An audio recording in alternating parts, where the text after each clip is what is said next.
इधर एक बात रुककर आपको समझाना चाहता हूं। जब आप वचन को पढ़ते हैं, यही बाइबल हम संडे स्कूल में बच्चों को पढ़ाते हैं, और जब संडे स्कूल में बच्चों को पढ़ाते हैं उसको कहानी के रूप में पढ़ाया जाता। जैसे स्कूल में नर्सरी में बच्चे को ए फॉर एप्पल बोलते हैं, जबकि ए फॉर एप्पल थोड़ी है, ए फॉर और कितनी बातें हैं। लेकिन बच्चे के मन में वो अक्षर ए को समझाने के लिए हम उसकी तुलना एप्पल के साथ करते हैं।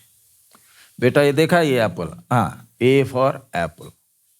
लेकिन आज मसीह जगत में क्या हो गया, क्लास 10वीं में पहुंच गए तो भी हमारे लिए अभी भी ए फॉर एप्पल ही है। संडे स्कूल में आपको सिखाया आदम को जिस बगीचा में रखा था, उस बगीचे में 2 पेड़ थे। अब आप विश्वास में आकर इतने साल हो गए तो भी आपके लिए अभी भी क्या है, आदम नंगा था, बगीचे में था, पेड़ 2 थे। यही सोचकर आप अभी भी आपको कहानी मालूम है, लेकिन उसके द्वारा उसके अंदर का गहरा अर्थ आप समझ ना पाने के कारण आत्मिक जीवन में क्या नहीं है, बल नहीं है, ताकि आप जीवन के चुनौती को क्या करें, सामना करें। सो उसके लिए मैंने जैसे कल आपको बताया ना, मेहनत किधर है, मुझे बैठकर वचन को क्या करना है, मनन करना। अब मनन करते वक्त तो उधर भी खतरा है। कैसे खतरा है, हम बैठकर अपना दिमाग लगाएंगे, अपना दिमाग लगाकर वचन को समझने का प्रयास करेंगे। ये दिमाग लगाकर आप वचन को समझोगे, आप किसी दूसरे पटरी में निकल जाओगे। आज वचन के कितने पंडित हैं जो वचन, आप लोग जैसे हम बोलते हैं ना, हम लोग अभी सेवा में निकले, ठीक है, हमारे बीच में सेवा में निकलने के बाद कोई बाइबल कॉलेज ट्रेनिंग नहीं है, और हम कई बार मूर्ख होकर बोलते हैं बाइबल कॉलेज ट्रेनिंग की जरूरत नहीं है। मूर्ख होने के कारण हम बोलते हैं हमें कोई सर्टिफिकेट कुछ नहीं है। भाई साहब, जो बाकी लोग जो बाइबल कॉलेज जाते हैं पढ़ने के लिए, मूर्ख होने के कारण नहीं जा रहे। सेवा करना है तो क्या सीखना है, वचन सीखना है। अगर सीखेंगे नहीं तो दूसरों को सिखाएंगे क्या। इसलिए वो बाइबल कॉलेज जाते हैं, और बाइबल कॉलेज में जाकर 3 साल 5 साल दिन रात इसको बैठकर पढ़ते हैं, इसको सीखने के लिए। इसका अर्थ क्या है, क्योंकि बाइबल में अनुवाद में सारी बातें ना आने के कारण वो इब्रानी और यूनानी सीखते हैं, ताकि बाइबल को मूल भाषा में पढ़कर तो देखे ये शब्द का अर्थ क्या है। उनसे गलती क्या हो जाती है, सबसे नहीं, कुछ लोगों से गलती क्या हो जाती है, उनको लगता है कि मुझे वचन सब आ गया। इसका मतलब ये नहीं कि जो बाइबल कॉलेज जाते हैं सब मूर्ख हैं, नहीं। कितने हैं जब बाइबल कॉलेज में जाकर वचन सीख रहे हैं और फूट फूट कर रोते हैं, और फिर उनका जीवन कितनों के लिए आशीष बना। वो क्या कर रहे हैं, मेहनत कर रहे हैं। किसके लिए, मेरा विषय, बैठकर क्या कर रहे हैं, मेहनत करते हैं वचन सीखने के लिए। अभी हम भी कितनी किताबें पढ़ते हैं। मैं थोड़ी ऐसे ही बैठा हूं पंखे के नीचे, ये आयत का मतलब क्या है, मैं थोड़ा अपना गणित निकाल रहा हूं, ये आयत होगा क्या, क्योंकि मेरा दिमाग भी काम करेगा। मैं ये वचन को किसी दूसरे मतलब से निकाल बैठूंगा। सो मेरा प्रार्थना क्या होना, प्रभु की आत्मा ने वचन समझने में हमें क्या करना है, मदद करना। सो प्रभु की आत्मा जब मदद करेगी, उसके लिए आदत डालना। अपने जीवन में क्या चाहिए, अनुशासन चाहिए। तब प्रभु का आत्मा जब वचन बताकर देगा तो उसको आप दूसरे वचन से जोड़कर देखते हैं, क्या ये वचन इससे मेल खाता है। मेहनत किधर है, वचन को क्या करना है, जोड़ना है। क्या ये परमेश्वर के स्वभाव से ये मेल खाता है या नहीं है। क्योंकि जब ये बात मेरे को समझ में आई कि परमेश्वर के वचन से मेल खाता है, तो मेरे आत्मिक जीवन में क्या आ रहा है, वो स्थिरता आ रही, मेरा देखने का नजरिया बदल रहा, मेरी सोच बदल रही, और मेरा जीवन दूसरों के लिए क्या बन रहा है, आशीष का कारण बन रहा है। मेरे द्वारा प्रभु के नाम की महिमा होनी। सो इधर मैं वचन जब पढ़ता हूं, उसको जब अनुवाद कर रहा हूं, मैंने ध्यान रखना, मैंने अपना दिमाग नहीं लगाना। मैं भी बहुत से लेखक हैं, उन लोग का मैं आर्टिकल्स पढ़ता हूँ, ऑनलाइन जाता हूँ, किताबें पढ़ता हूँ। लेकिन जब पढ़ते वक्त मैंने भी ध्यान रखना, क्या ये जो लिखी हुई बात या ये जो व्यक्ति जो बोल रहा है, क्या ये वचन से मेल खा रहा है या ये अपना दिमाग लगाकर बोल रहा। अभी उदाहरण के तौर पर एक मुख्य विषय, प्रभु यीशु, जिसके बारे में कल मैंने आपके साथ कहा ना, परमेश्वर का ज्ञान है, परमेश्वर का सामर्थ है, परमेश्वर का अनुग्रह है। कौन? वो जो आपके सामने, वो जो नौजवान खड़ा है, देखने में पूरा का पूरा कौन है? मनुष्य है। वचन में लिखा भी तो है मनुष्य यीशु मसीह। रोमी 5 में क्या लिखा है? परमेश्वर का आत्मा जो शब्द का प्रयोग कर रहा है, 5:12, इसलिए जैसा एक मनुष्य के द्वारा पाप जगत में आया। अब प्रार्थना के साथ हम उसको जब समझते हैं, इधर लिखा है ना जैसा, जैसा का मतलब क्या हुआ?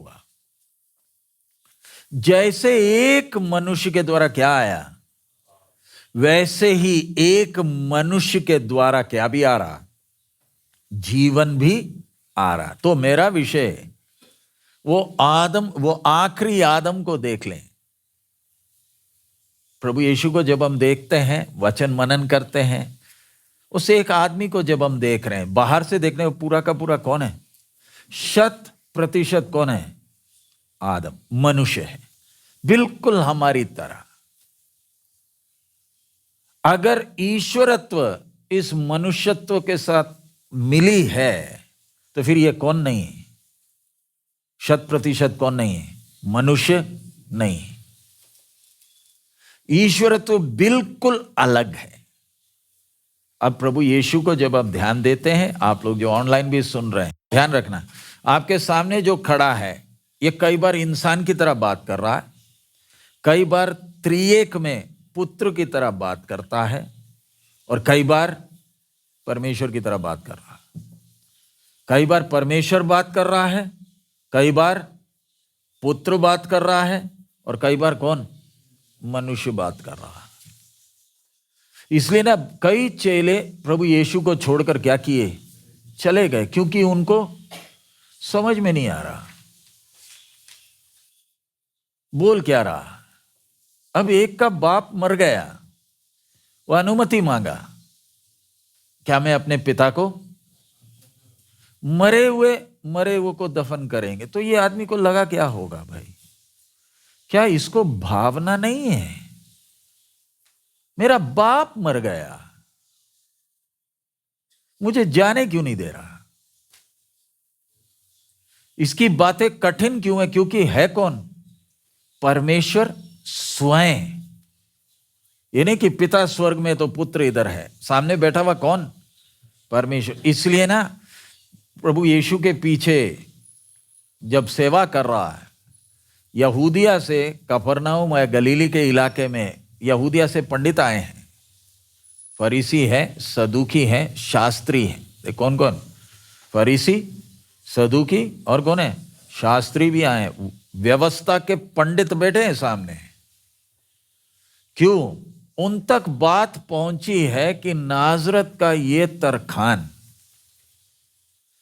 ये बाकियों की तरह नहीं है, कुछ फर्क है। ये जब यशायाह की भविष्यवाणी आराधनालय में पढ़ा ना, सुनने वालों को क्या एहसास हो गया? आज तक कोई ऐसे पढ़ा नहीं। ये है कौन? ये पढ़ता कैसे है? भाई हम भी तो पढ़े हैं, मैं तो शास्त्री हूं व्यवस्था का, लेकिन ये पढ़ता कैसे है?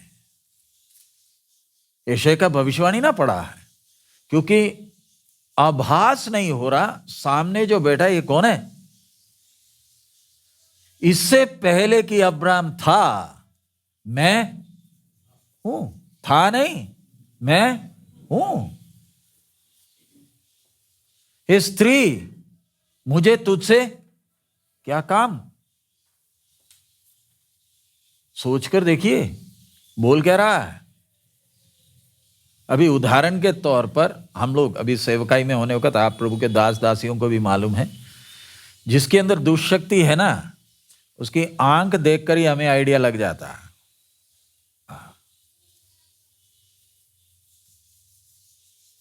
जिन लोग आत्मिक लड़ाई में है ना, उनको लग जाता है क्या ये कोई आया है, अब आभास है आया है।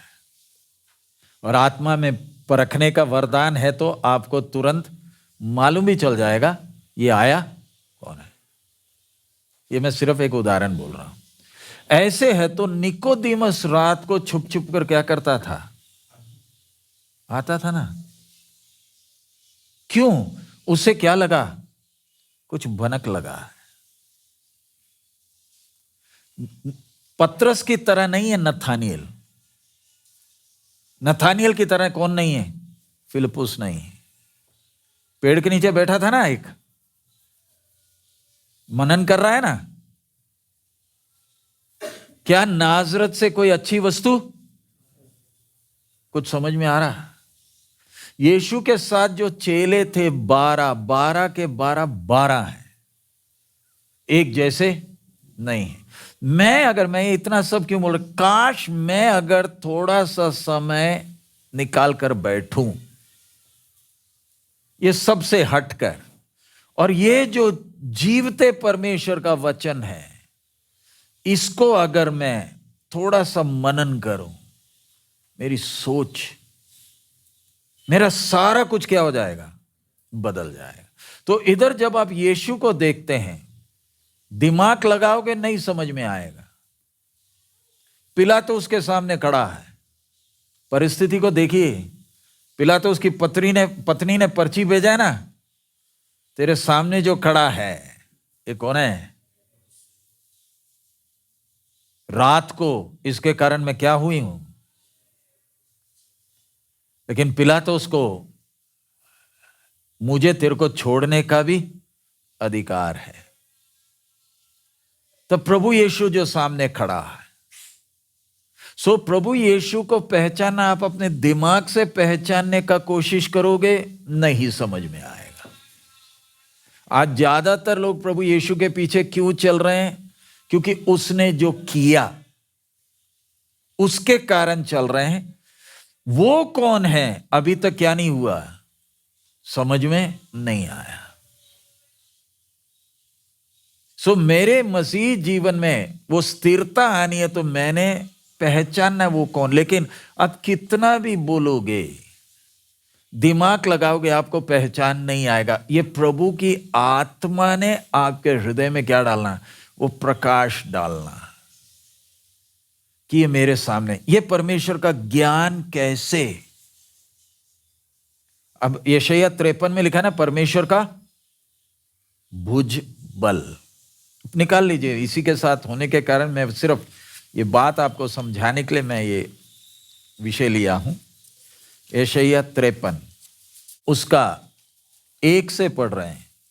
जो समाचार हमें दिया गया उसका किसने विश्वास किया, और यहोवा का भुज बल किस पर प्रकट हुआ।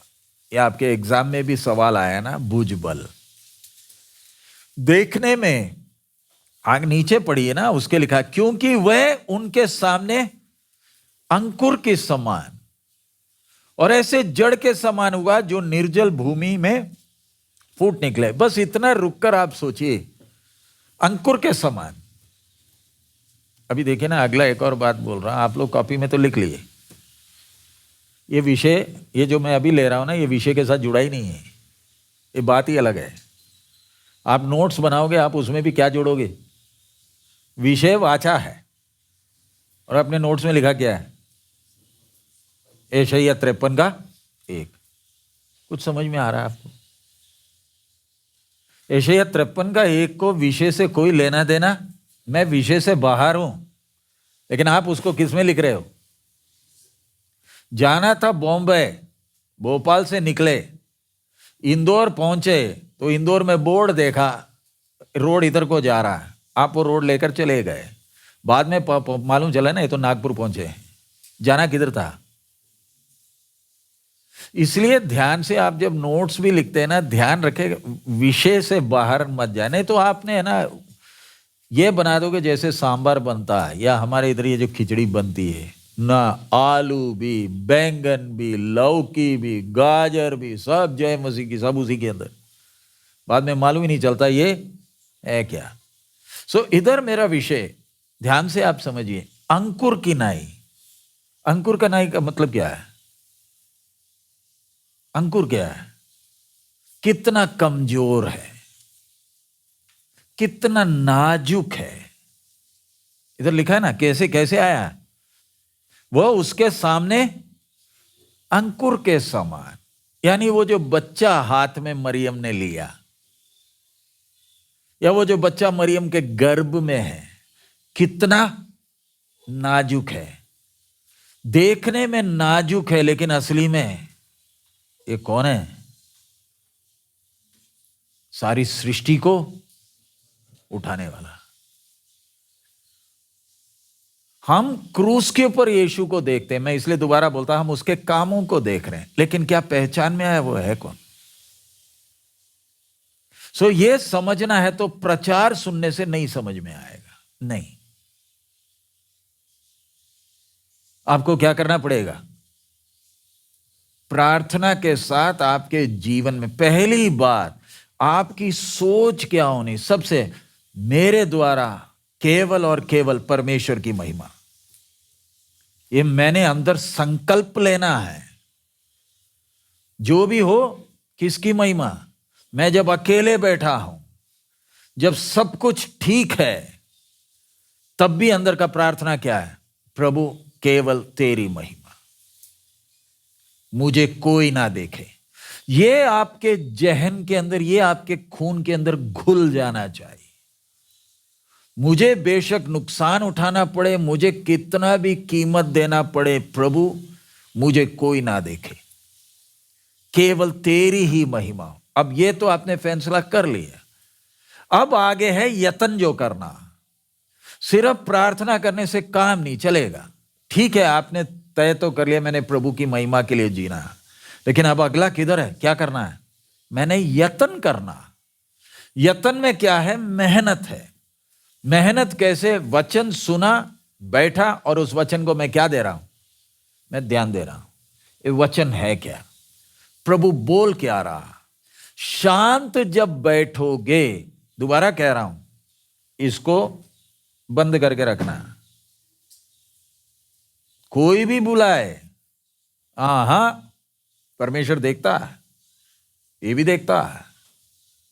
मैं जब प्रभु के चरणों में बैठा हूं, क्या किसी को भी अंदर आकर मुझे तंग करने की अनुमति मैं दूंगा या नहीं?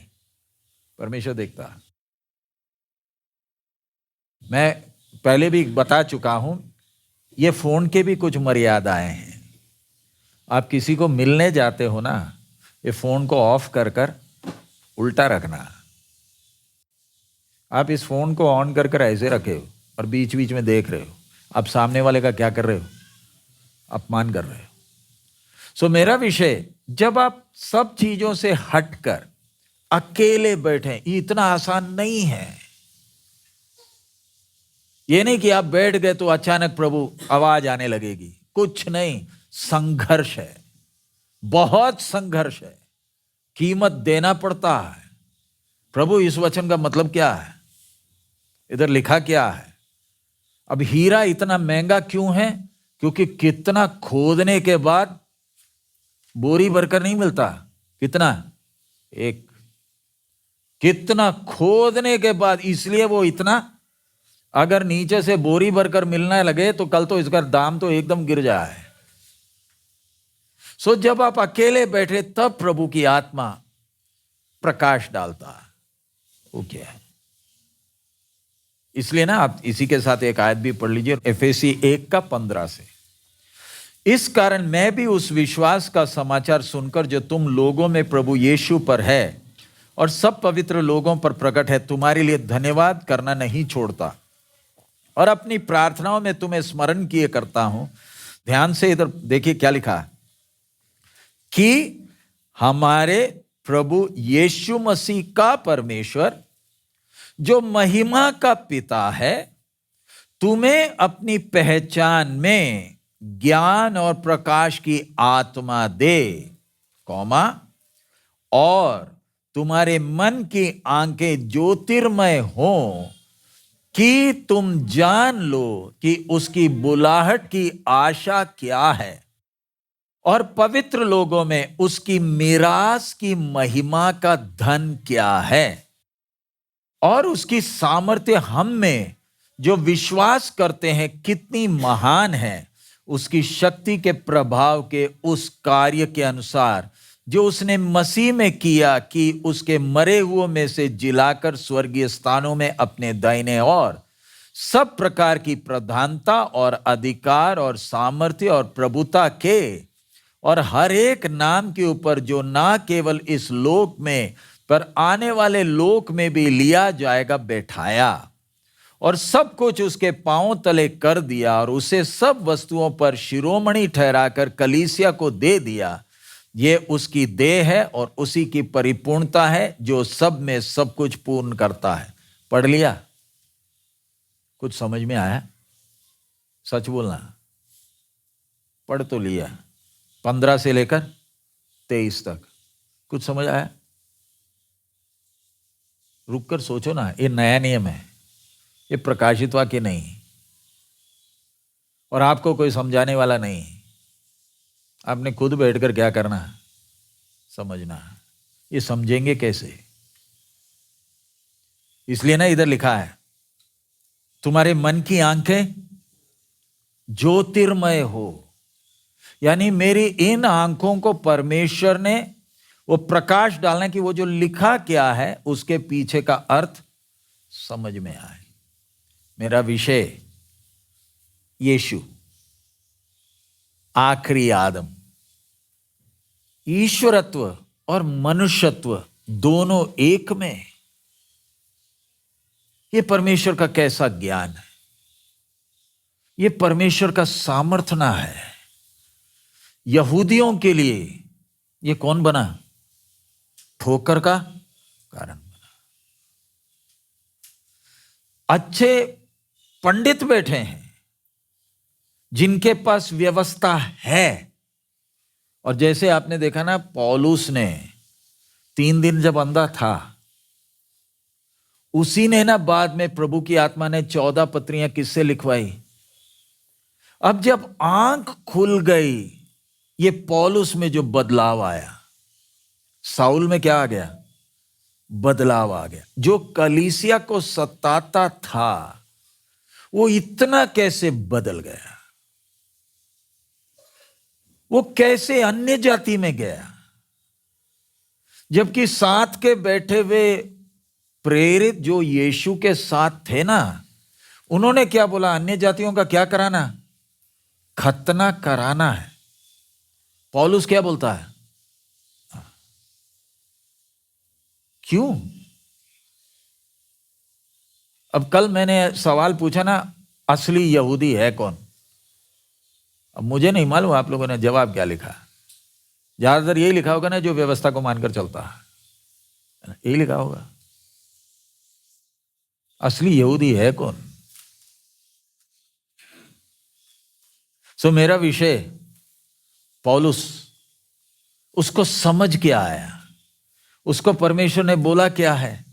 जब उसने आवाज सुना ना, कीले पर पैर मारना तेरे लिए क्या होगा? कठिन होगा, बोला ना। सो मेरा बोलने का मतलब, इस यीशु को जब देखते हैं, वचन का पंडित देखने वक्त वो बोलते ज्यादा सोचेंगे तो रहने दो। इसलिए बहुतों को तृत्व भी समझ में नहीं आता, जबकि असली चीज उधर है। सो मैं ये इतना विषय अभी आपको क्यों बोला, लगभग 15-20 मिनट मैंने ये विषय क्यों लिया? विषय से बाहर है। प्रभु का आत्मा ने आपको मदद करना है वचन की गहराई को क्या करने के लिए? समझने के लिए।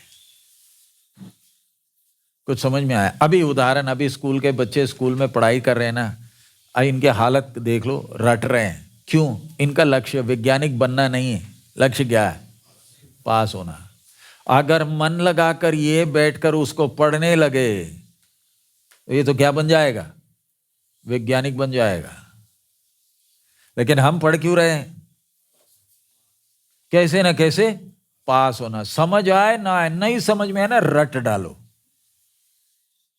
और हमने रट रूट कर क्या कर लिया? पास हो गए। अगर ना रट कर वो विषय को समझ लिया होता तो मैं आज कहां से कहां होता। सो चलिए, अभी इसलिए प्रार्थना करना कि प्रभु मुझे वचन को क्या करना, तू मुझे खोल कर दे। उसके लिए उपवास भी बैठना पड़ेगा, ऐसे नहीं मिलेगा। क्या करना पड़ेगा? उपवास करना पड़ेगा। और विचारों के ऊपर क्या करना है? जय पाना। सो चलिए, अब हम अपने विषय में हम वापस आ रहे हैं। वाचा। अब आदम को बगीचे से निकाल दिया। उत्पत्ति 3 अध्याय का उसका 22 से पढ़ रहे हैं। उत्पत्ति 3 का 22। फिर यहोवा परमेश्वर ने कहा, मनुष्य भले बुरे का ज्ञान पाकर हम में से एक के समान हो गया, इसलिए अब ऐसा ना हो कि वह हाथ बढ़ाकर जीवन के वृक्ष का फल भी तोड़ के खा ले और सदा जीवित रहे। इसलिए यहोवा परमेश्वर ने उसको अदन की वाटिका में से निकाल दिया कि वह उस भूमि की खेती करे जिसमें से वह बनाया गया था। इसलिए आदम को उसने निकाल दिया और जीवन के वृक्ष के मार्ग का पहरा देने के लिए अदन की वाटिका के पूर्व की ओर करूबों को और चारों ओर घूमने वाली ज्वालामय तलवार को भी नियुक्त कर दिया। सो इधर बहुत सारी बातें, मैं सिर्फ इतना आपको बोल रहा हूं, इतना हम लोग अपने विषय से जो ध्यान दे रहे हैं। वाचा क्या हो गया? टूट गया। कौन सा वाचा? ये वाचा का नाम क्या है? कर्मों का वाचा। परमेश्वर ने आदम के साथ ये कर्मों का वाचा बांधने वक्त, उत्पत्ति में तो उसके बारे में नहीं लिखा, लेकिन होशिया में हमने उसके बारे में पढ़ा। सो अब पृथ्वी को श्राप दिया, मनुष्य को उधर से क्या किया? निकाल दिया। आइए अब हम उत्पत्ति 5वां अध्याय उसका 28 से पढ़ें। उत्पत्ति, जेनेसिस चैप्टर 5 वर्स 28। जब लामेक 122 वर्ष का हुआ तब उससे एक पुत्र का जन्म हुआ। उसने यह कहकर उसका नाम नू रखा, यहोवा ने जो पृथ्वी को शाप दिया है उसके विषय ये लड़का हमारे काम में और इस कठिन परिश्रम में जो हम करते हैं हमको शांति देगा। नूह के जन्म के पश्चात लामेक 595 वर्ष जीवित रहा और उसके और भी बेटे बेटियां उत्पन्न हुई। सो इधर ध्यान रखें, हमने जो ध्यान दिया, बगीचे से बाहर निकाल दिया और जीवन का वृक्ष का पहरा देने के लिए किसको? केरूबों को, और केरूब और ज्वालामय तलवार को। क्यों? अब तू मेरे साथ क्या नहीं कर सकता? संबंध नहीं। जैसे मैंने पहले एक उदाहरण बोला ना, मैं सिर्फ वो उदाहरण बोल रहा हूं, वो पूरा उदाहरण मत लीजिए, सिर्फ समझाने के लिए उसमें से कुछ पहलू लेता हूं। जो बच्चा मां के साथ, मां के गर्भ में अभी तक था, उसका सांस भी कौन ले रहा था? मां ले रही थी। खाना भी मां खा रही थी। लेकिन अब वो क्षण आ गया जब क्या काट दिया? वो नाड़ी काट दिया। अब तूने अपने आप चलना, क्योंकि आदम ने क्या कहा? मुझे मेरे बनाने वाले पर क्या नहीं भरोसा। सोच कर देखिए ना, मुझे अपने सृष्टिकर्ता पर, जिसको अपने सृष्टिकर्ता पर भरोसा नहीं, क्या वो किसी और पर कभी करेगा? अब बोलिए, जिसको अपने सृष्टिकर्ता पर भरोसा नहीं, वो दूसरों पर कहां भरोसा करेगा? अब जब बाहर निकला, इधर लामेक ने अपने बेटे का नाम नूह क्यों रखा है? कारण क्या है? यहोवा ने जो पृथ्वी को श्राप दिया है, उसके विषय ये लड़का हमारे काम में और उस कठिन परिश्रम में जो हम करते हैं हमको शांति दे। अब इंसान को एहसास होने लगा, भैया अभी नाम क्यों डाला, ये हमारे कठिन परिश्रम में क्या देगा, विश्राम देगा। ये है सोच। अगला हम जब उसका 6वां अध्याय से आगे हम लोग पढ़ते हैं ना, फिर जब मनुष्य भूमि के ऊपर बहुत बढ़ने लगे और उनकी बेटियां उत्पन्न हुई, तब परमेश्वर के पुत्रों ने मनुष्य की पुत्रियों को देखा कि वह सुंदर हैं, उन्होंने जिस जिसको चाहा उससे विवाह कर लिया। तब यहोवा ने कहा, मेरा आत्मा मनुष्य से सदा लो विवाद करता ना रहेगा, क्योंकि मनुष्य भी शरीर ही है। उसकी आयु 120 वर्ष की होगी। उन दिनों में पृथ्वी पर दानव रहते थे, और इसके पश्चात जब परमेश्वर के पुत्र मनुष्यों के पुत्रियों के पास गए, तब उनके द्वारा जो पुत्र उत्पन्न हुए वे शूरवीर होते थे, जिनकी कीर्ति प्राचीन काल से प्रचलित है। 5, यहोवा ने देखा कि मनुष्य की बुराई पृथ्वी पर बढ़ गई और उनके मन के विचार में जो कुछ उत्पन्न होता है वह निरंतर बुरा ही होता है। और यहोवा पृथ्वी पर मनुष्य को बनाने से पछताया और वह मन में अति खेदित हुआ। तब यहोवा ने कहा, मैं मनुष्य को जिसकी मैंने सृष्टि की है पृथ्वी के ऊपर से मिटा दूंगा। क्या मनुष्य, क्या पशु, क्या रेंगने वाले जंतु, क्या आकाश के पक्षी, सबको मिटा दूंगा, क्योंकि मैं उनके बनाने से पछताता हूं। परंतु यहोवा के अनुसार के अनुग्रह की दृष्टि नूह पर बनी रहे। हमने इतना विषय पढ़ा, इसमें जैसे मैंने कहा बहुत बातें, लेकिन हम अपने विषय पर ध्यान दे रहे हैं। इधर 5 में हमने 5 के ये 6वां अध्याय का शुरुआत हमने देखा ना। फिर जब मनुष्य भूमि पर बहुत बढ़ने लगे, अब आदम और हव्वा बगीचे से बाहर निकले। ध्यान से समझना, मैं फिर लिखने का टाइम दूंगा। बगीचे से बाहर निकले, ज्यादा समय नहीं हुआ आदम को बनाकर। आज हम देखें, आज का समय देखें तो वो समय तो ज्यादा नहीं हुआ, लोग बढ़ने लगे। लेकिन हमने जब उसका 5वां आयत पढ़ते हैं ना, तो परमेश्वर क्या बोल रहा है, मनुष्य की बुराई पृथ्वी पर और उनके मन के विचार में जो कुछ उत्पन्न होता है वह निरंतर।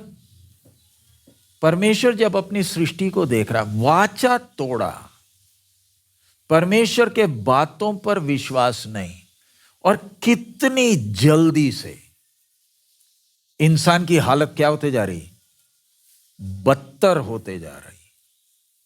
क्योंकि इंसान के अंदर क्या आया, पाप आ गया। इंसान क्या होते जा रहा, बिगड़ता जा रहा। यह स्थिति नूह के दिन में आ गई कि परमेश्वर ने तय कर दिया कि अब ना तो जानवर ना तो मनुष्य, मैं किसी को नहीं रखूंगा। इधर लिखा है ना, परमेश्वर पछताया। पछताने का मतलब यह नहीं परमेश्वर बोल रहा कि मैंने गलती की है। पछताने का मतलब है बनाया कितनी ऊंची सोच से, और इसने किया क्या है, ये आदमी क्या है, इसको बनाया किसके लिए और कर क्या रहा। यह है पाप। जब इंसान को बर्बाद करता, जब मेरा परमेश्वर के ऊपर से सोच, परमेश्वर के ऊपर का मेरा विश्वास उठ गया। सोच कर देखे ना, परम प्रधान जिसने मनुष्य को अपने स्वरूप और समानता में बनाया, अब सृष्टिकर्ता खुद बोला था तू मिट्टी से आया 120 साल, लेकिन अब बोलता है 120 नहीं, इन सबको अभी मारूंगा। और क्या मारा, 40 दिन बारिश हुआ, दिन और रात हुआ, और कितने बचे, और वो भी बचे क्यों, बचे क्यों? आज्ञा मानने के कारण बचे। अगर नूह परमेश्वर की कही हुई बातों को ना मानता, उसने बचना था। ये 8 इसलिए बच गए, बेशक बारिश नहीं देखी, बारिश होता क्या मालूम नहीं, जहाज होता क्या वो भी इन्होंने पहले कभी नहीं देखा, बस जैसे बोला वैसे किया, जान बच गई। नहीं तो ये भी गए थे। क्योंकि परमेश्वर के नजर में क्या नूह भी पापी है? उसके अंदर भी क्या है? पाप ना है। बच गया कैसे? परमेश्वर के क्रोध से बच कैसे गया? आज्ञा को माना। लिखना है लिख लो, फिर हम आगे चले। अब पहली बार वो शब्द वाचा आया, लेकिन हम होशिया 6 का 7 जब हम देखते हैं तो हमें समझ में आता है, उत्पत्ति आदम के समय में भी परमेश्वर ने क्या बांधा है? वाचा बांधा। सो परमेश्वर जो भी करता है अपने वाचा के आधार पर करता। हमने कल भी देखा ना, परमेश्वर को वाचा बांधने की कोई जरूरत नहीं है। अब आदम को जब बगीचा से निकाला, निकालने के पहले भी वाचा का संबंध होने के कारण चमड़े का क्या पहनाया? अंगरखा पहनाया। अगला सिर्फ चमड़े का अंगरखा सिर्फ नहीं पहनाया। उत्पत्ति 3 अध्याय में आ जाए, सर्प से परमेश्वर जब बात कर रहा है ना, उसके 15 वचन में लिखा है, 3 का 15, और मैं तेरे और इस स्त्री के बीच में और तेरे वंश और इसके वंश के बीच में बैर उत्पन्न करूंगा, वह तेरे सिर को कुचल डालेगा और तू उसकी एड़ी को ढसेगा। यह भी परमेश्वर किससे कहा? स्त्री से नहीं कह रहा। किससे कह रहा है? किससे कह रहा है? ये पढ़कर देखिए ना, ये बात किससे कही? सर्प से, यानी शैतान से ना कह रहा। बोल क्या रहा है? मैं तेरे और स्त्री के बीच में और तेरे वंश और इसके वंश के बीच में, यानी अब 2 है, तू और स्त्री। तेरी भी वंश है और कौन भी है? स्त्री का भी वंश है। यानी अब 2 राज्य हैं। अब कौन आएंगे? 2 राज्य आएंगे।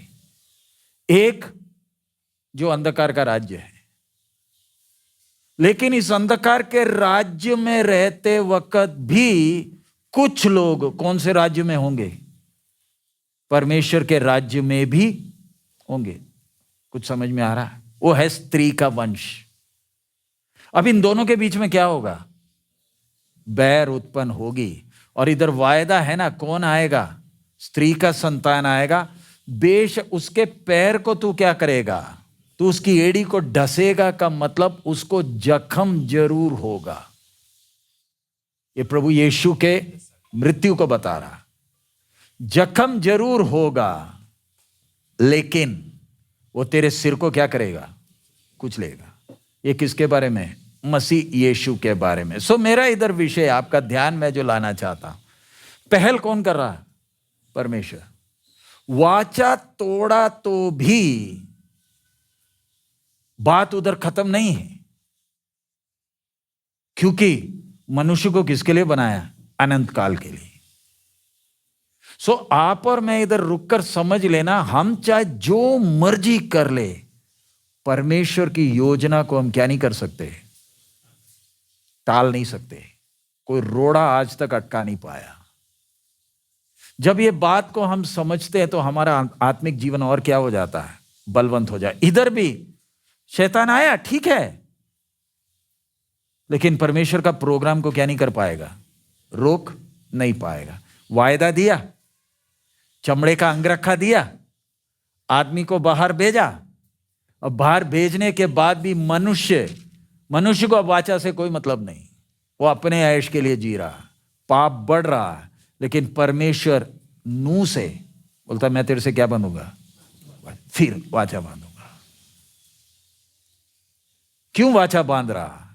ताकि मनुष्य को वह अंदर एहसास हो, एक तसल्ली हो, चिंता करने की जरूरत नहीं। इतना लिखना है, लिख लो।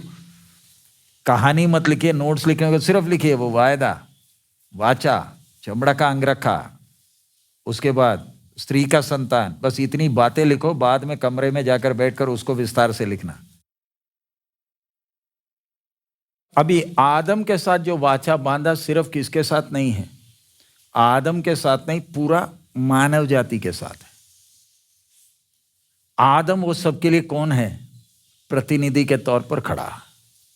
अब इधर नूह के साथ भी जब वाचा बांध रहा, सिर्फ किसके साथ नहीं है?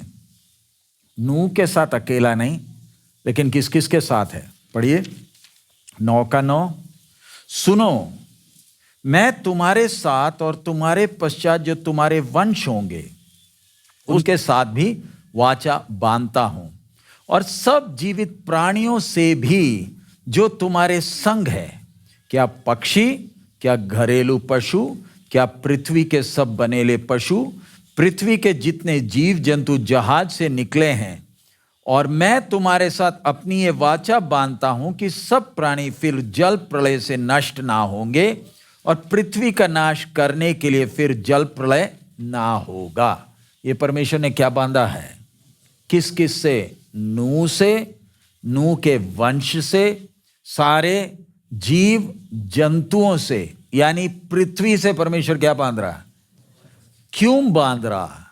उसके पीछे का लक्ष्य, अब कुछ भी हो जाए, जिस उद्देश्य से मैंने मनुष्य को बनाया है वो उद्देश्य पूरा होगा। कुछ समझ में आया? जिस उद्देश्य से मैंने मनुष्य को बनाया, जिस उद्देश्य से मैंने ये सृष्टि की रचना की, वो उद्देश्य को मैं क्या करूंगा? पूरा करूंगा। सो जब तक, ध्यान से समझना फिर लिखना, जब तक वो उद्देश्य पूरा नहीं होगा ना, ये पृथ्वी को कुछ नहीं होगा। कुछ समझ में आया? जब तक वो उद्देश्य पूरा नहीं होता, तब तक अब फिर दोबारा क्या नहीं होगा? नूह के समय की तरह जल प्रलय नहीं होगा। इसलिए इस वाचा का चिन्ह वो मेघधनुष है। पहले वाचा का चिन्ह चमड़े का अंगरखा, इसमें ये वाचा का चिन्ह क्या दिया? मेघधनुष। अब मेघधनुष जो है ये बनता कैसे है? बारिश से बनता है। बारिश से बनता है। कैसे बनता है ये? जब बारिश का पानी के बीच में से सूरज की किरणें जब उसमें से जाती है तब दिखता है। ध्यान से समझना, बारिश के पानी में से जब क्या जा रहा है? सूरज का किरण गुजरता है, तब हमारे सामने क्या दिखा है? रुक कर सोचो ना, ये चिन्ह भी कैसा। जैसे पहले वाचा का चिन्ह वो चमड़े का अंगरखा अर्थ से भरा है, समझा था ना आपने? वैसे इसमें का क्या है? अब जब बारिश को तू देखेगा ना, तू डर जाएगा। क्यों? ये पहली बार बारिश हुआ और उसे हुआ क्या? पूरा पृथ्वी बर्बाद हो गया। अब अगली बार बारिश होगा ना तो फिर डर जाएगा, क्योंकि रुकेगा नहीं रुकेगा मालूम नहीं। तो चिंता ना कर, मेरा सूर्य उसके बीच में से प्रकाश दे रहा है, और मुझे मेरा वाचा स्मरण है कि मैं अब ये पृथ्वी को क्या नहीं करूंगा? नाश, जब तक मेरा लक्ष्य पूरा नहीं होता। इतना समझ में आया? पढ़ लीजिए हबक्कुक 2 का 14, फिर लिखना, मैं टाइम दे दूंगा। हबक्कुक 2 का 14। क्योंकि पृथ्वी यहोवा की महिमा के ज्ञान से ऐसी भर जाएगी जैसे समुद्र जल से भर जाता है। मैं दोबारा पढ़ रहा हूं, क्योंकि पृथ्वी यहोवा की महिमा के ज्ञान से ऐसी भर जाएगी जैसे समुद्र जल से भर जाता है। रोमी 8 का 19 से पढ़ रहा हूं। रोमी 8 का 19 से।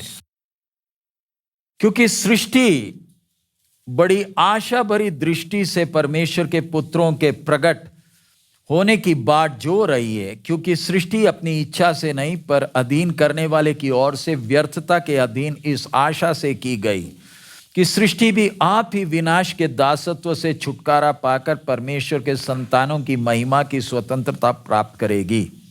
क्योंकि हम जानते हैं कि सारी सृष्टि अब तक मिलकर कहराती और पीड़ाओं में पड़ी तड़पती है, और केवल वही नहीं पर हम भी, जिनके पास आत्मा का पहला फल है, आप ही अपने में कहराते हैं और लेपपालक होने की अर्थात अपनी देह की छुटकारा की बाट जोते हैं।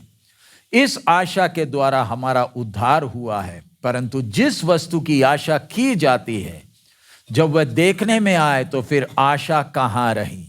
क्योंकि जिस वस्तु को कोई देख रहा है उसकी आशा क्या करेगा? परंतु जिस वस्तु को हम नहीं देखते, यदि उसकी आशा रखते हैं तो धीरज से उसकी बाट जोते भी हैं। सो हबक्कुक 2 का 14, रोमी 8 का 19 से 25, ये 2 आयतों से हमें क्या मालूम चल रहा है? एक दिन आ रहा है जिस दिन, जिस उद्देश्य से मनुष्य को बनाया, ये सृष्टि को बनाया, वो उद्देश्य क्या होगा? पूरा होगा।